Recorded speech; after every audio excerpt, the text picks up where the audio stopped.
Yan, ihaw tayo ng bangos. Yan yung bangos natin. Huhugasan na natin yan. Yung mapait lang ang aalisin natin dyan. Kasi pwede lahat kainin ng ano yan, yung mapait lang. Hugasan na rin natin na maayos ang bangos. Pati yung ano niya, huhugasan natin yung pinaghasang.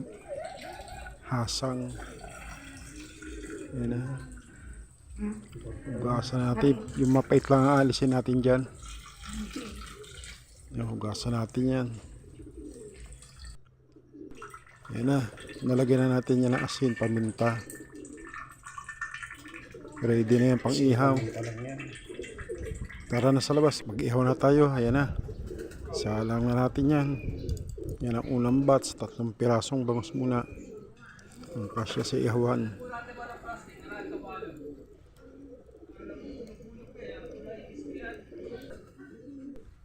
Yan na. Isama na natin yung alam nyo na yan kung ano yan.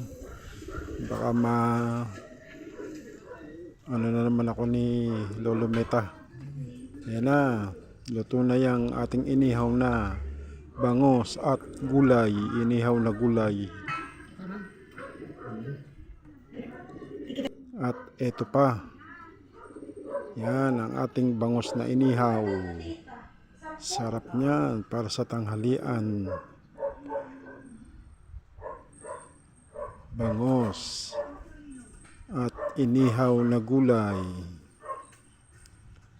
With siyempre di mawawala ang sawsawang kamatis na may bagoong at halabos na hipon. Yan, yum yum yum yum. Kain po tayo. Maraming salamat po.